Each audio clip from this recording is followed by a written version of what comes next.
ministre de l'élevage et de l'agriculture et des générales, Monsieur le représentant du ministre de l'Environnement, de l'Assainissement et du Développement durable, Monsieur le représentant du ministre commissaire à la sécurité alimentaire, Monsieur le président de l'Assemblée des chambres d'agriculture du Mali, Monsieur le coordonnateur du groupe GTAR, mon cher Paul, le représentant des résidents à Banque mondiale de santé. Mesdames et messieurs les représentants des partenaires techniques et financiers ici présents, je voudrais à ce niveau un peu m'attarder. Je me réjouis de la présence massive de l'ensemble des partenaires techniques et financiers.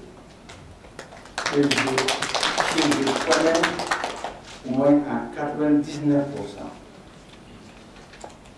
et avec lesquels j'ai travaillé pendant 4 années durant. En commençant par ma soeur Brigitte, d'Allemagne, ma soeur de l'Union européenne qui est à côté, mon ami Christian qui est là, Mathéo qui est derrière au fond, et Alima de l'USAID, et ma soeur qui a toujours été de Mali, ma soeur de la Banque mondiale. Merci. Depuis qu'on était à nos débuts dans l'agriculture, cette dame nous a accompagnés. Elle nous a accompagnés. Elle n'a cessé d'appuyer le Mali dans le secteur de l'élevage. Qu'elle en soit remerciée.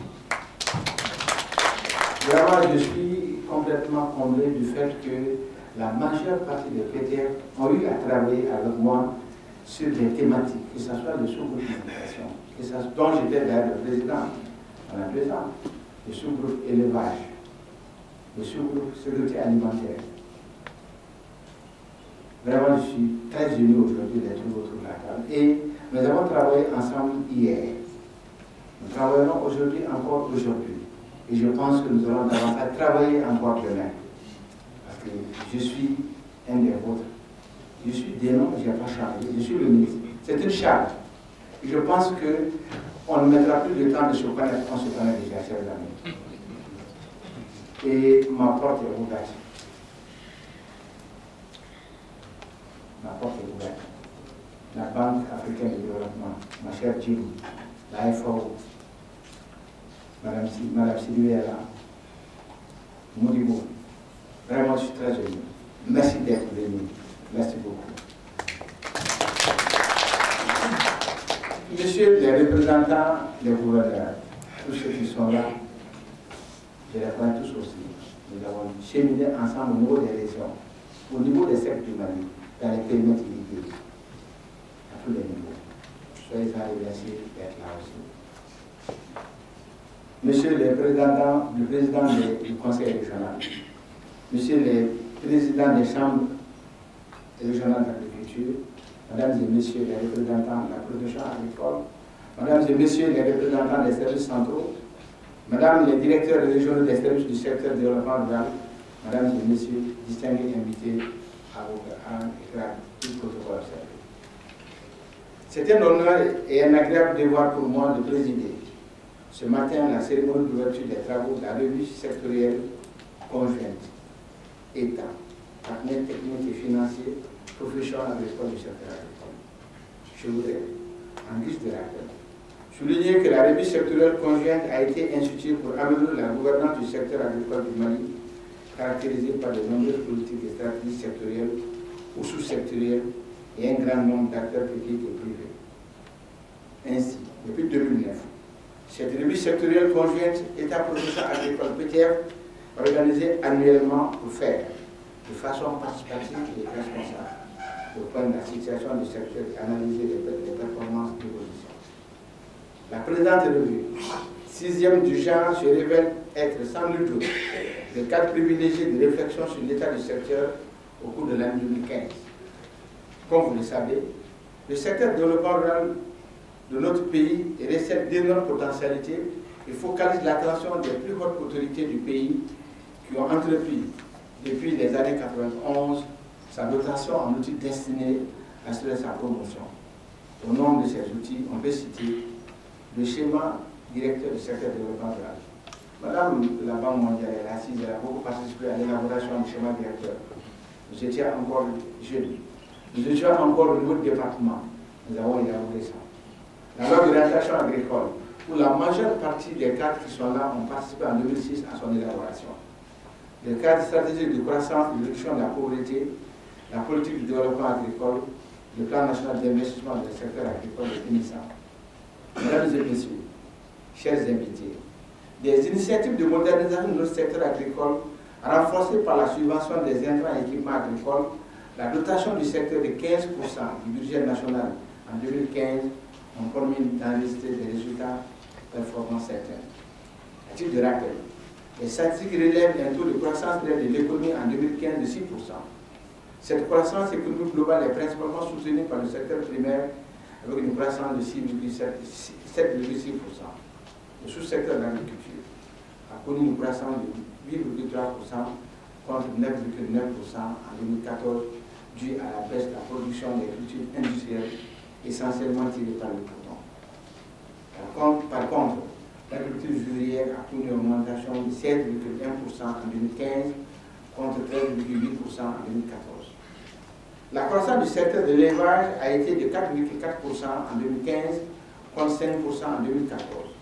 Quant à la pêche et à la forêt, la production s'est améliorée avec une croissance passant de 3,6% en 2014 à 4,7% en 2015. Il faut également rappeler qu'au cours de la campagne 2014-2015, les productions agricoles ont enregistré des avancées significatives, dont on peut citer la production céréalière de la campagne agricole 2015-2016 a été évaluée à 8 45 000 tonnes, 689 tonnes de céréales, toutes céréales confondues, soit une hausse de 15% par rapport aux résultats de la campagne 2014-2015 établie à 6 980 000 tonnes. La production contrôlée de la viande a atteint aussi 75 000 tonnes sur une prévision de 70 000 tonnes. Quant au poisson, elle a atteint la production de 95 000 tonnes de poissons et la production aquacole. Comme on le constate, la contribution du secteur agricole est capitale à la stabilité économique et sociale du pays par son rôle central dans l'économie nationale, dans la création d'emplois et d'activités génératrices de revenus, ainsi que dans la sécurité alimentaire nutritionnelle et l'amélioration du cadre de vie des populations. Ces résultats auraient été engagés sans le concours combien précieux de nos partenaires techniques que vous êtes, et financiers que je tiens ici à remercier, comme je l'ai dit au départ, dont la présence massive m'a fortement impressionné. Mesdames et messieurs, chers invités, au plan régional et sous-régional, les nouvelles dispositions sont prises pour le développement de l'agriculture en Afrique et qui orientent les actions à entreprendre dans les pays.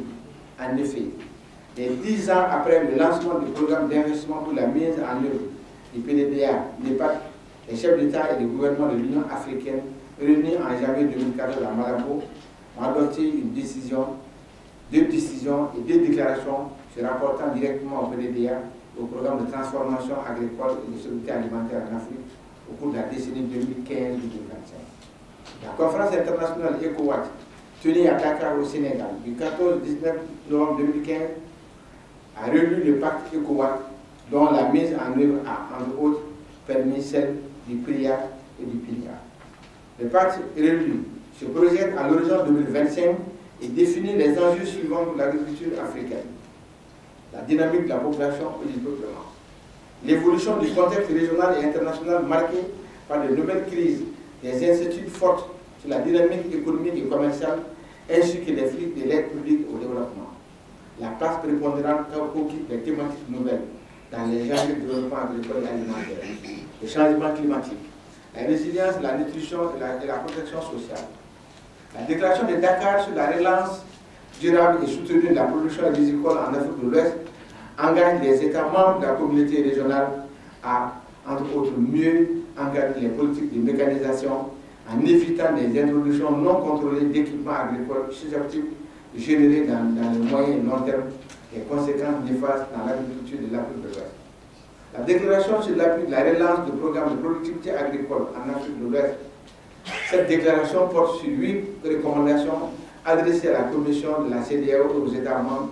On peut citer entre autres ériger le WAC, un programme phare de la deuxième phase de l'ECOWAT sur la mise en échelle de technologies générées et la prise en compte des questions émergentes, et de créer des conditions de meilleure valorisation de technologies et innovation par le secteur privé.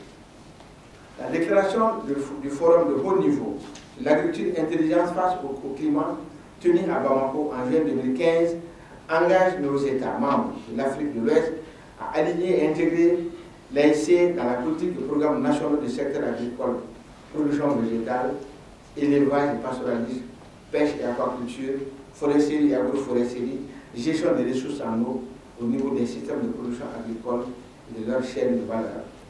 Il faut enfin noter la fin du plan décennal pour la réalisation des OMD 1990-2015 et l'avènement des objectifs de développement durable ODD.